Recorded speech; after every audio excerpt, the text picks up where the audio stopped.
Welcome to the Armani Talks YouTube channel. I'm your host, Armani Talks. In this channel, I'm covering communication skills in order to help you level up your way with words and become much more articulate. If this is your first time on the channel, welcome aboard.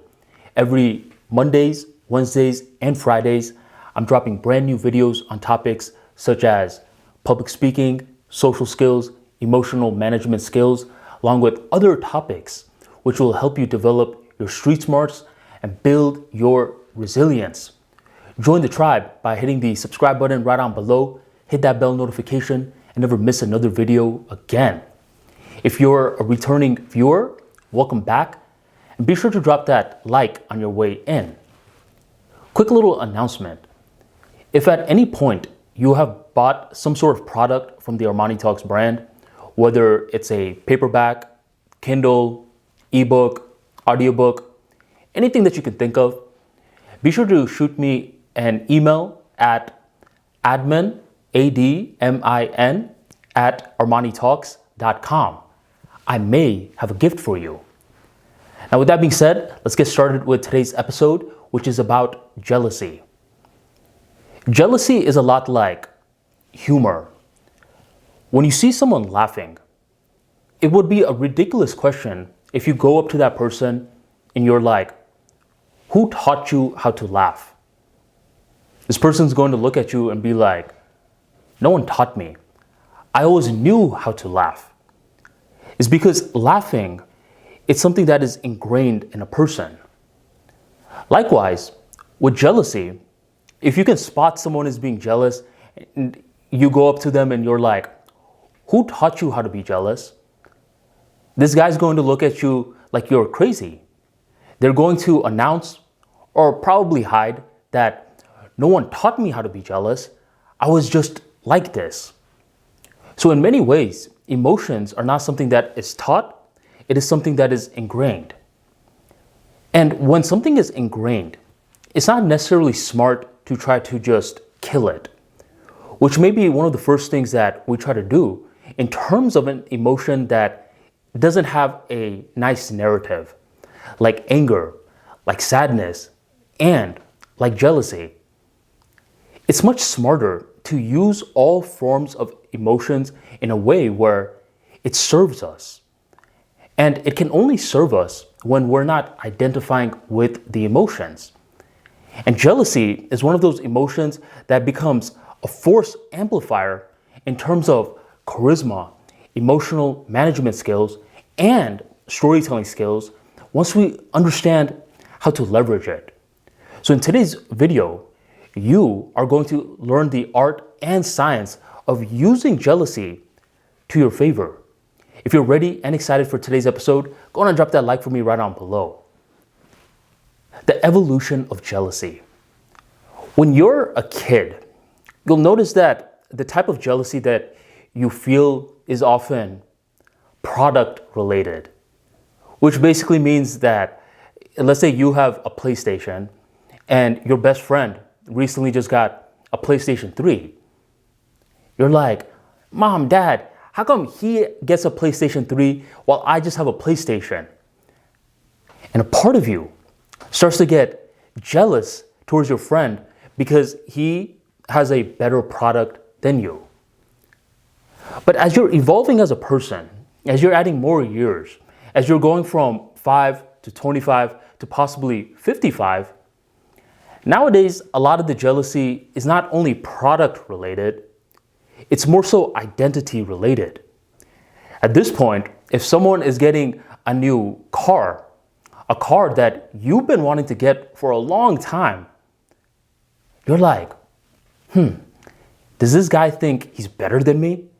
I really think that's the reason he bought the car, is because he thinks he's better than me. I don't like this person. So adults, when they're becoming jealous, their sort of jealousy is much more deadly than a little kid whose jealousy is more so towards the naive realm. And one of the first steps is to understand that this emotion is something that is fleeting as long as we treat it as something that is not real. What is real and what is imaginary, it can spark off some sort of philosophy debate, which is not the purpose of today's episode. But I want you to perceive reality in a different way real quick. A few months back, I was watching this one YouTube video of this one guy who was talking to this one girl. And whenever he would say something, she would laugh. And whenever he wouldn't say anything, she would still laugh. And I'm thinking, okay, this guy is interacting with this girl in an eloquent sort of way. But as the video is progressing, something starts to happen. The camera starts to zoom out more and more and more. And I see that the guy is real. However, the girl, she's behind a TV screen. So he wasn't talking to a real girl or anything. He was talking to a girl in a TV screen. And just like that, immediately, I still saw everything as though it was before, but my narrative had changed. Before, the narrative was that he was talking to a real girl. Now, the narrative was he was talking to a TV which held the girl. This is a lot like how emotions work as well. When you're someone who is identifying strictly with jealousy, you're sort of like that person who is looking at this guy talking to a girl, but you haven't zoomed out yet. And when you haven't zoomed out, you're mistaking that this guy is actually talking to the girl. Likewise, you mistake that this jealousy is real. You mistake that it's not something that just kind of comes and goes, comes and goes. One of the best ways in order to view it as something that comes and goes, is through effort. It's through a little bit of embarrassment. I don't know about for you, but for me, some of the best lessons I've learned in my life has come through embarrassment. And the reason why embarrassment is a great teacher is because it allows a person to become familiar with the entire spectrum of emotions. There is no running away. A few years back, I was in a bunch of different Toastmasters clubs, 3 to be exact, 1 at my work and 2 around the Tampa Bay region. And in one of the clubs, there was this one black guy that would come. I believe his name was Bevan or Bavan. And I'm just gonna call him Bavan. Bavan would come with his Cuban wife, and they would routinely come to our meetings, and I would notice how different they were. His wife was talkative. Whenever she was on stage, she was going out of her way, using a whole bunch of words, but she didn't have that charisma. Bavan, on the other hand, didn't use that many words, but he had a lot of charisma. You ever met one of those people with it? They have that it factor. You can't quite verbalize it, but you could just sense it. I found out later that Bavan was an actor. Unfortunately, a failed actor, but an actor nevertheless. So he had a bunch of training that he could do on stage that the rest of us speakers couldn't do.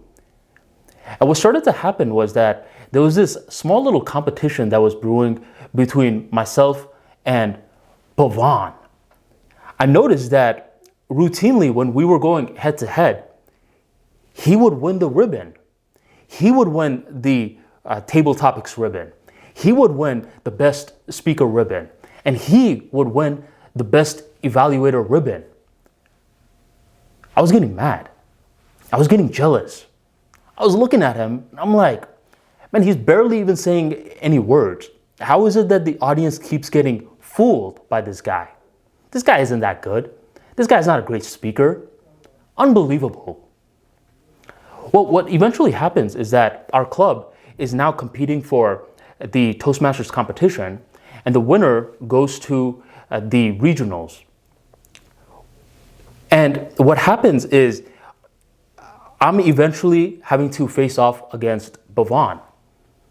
And if history was to repeat itself, I was going to come in second place again to this guy.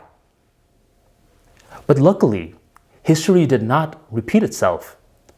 On this particular night, I got the better of Bavan. and I got first place, and I was going to represent this club that I was in. When I saw myself beating Bhavan, immediately what started to happen was my perception started to shift. He was no longer a threat to me. Instead, nowadays I understood that some days he was going to win, some days I was going to win.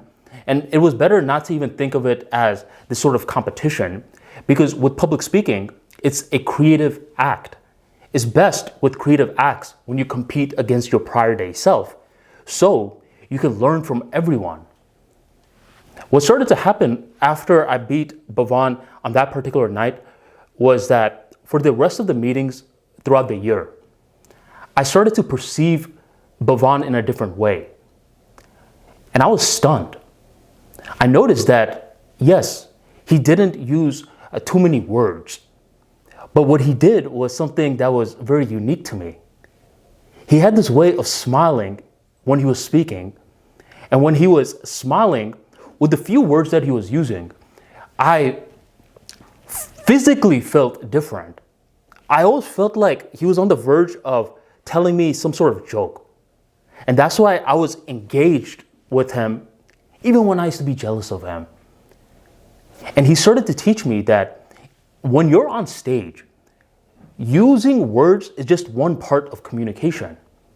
Bhavan taught me visual communication, how you could say a lot without saying too much. The reason that he was potent as a communicator was because he understood this art.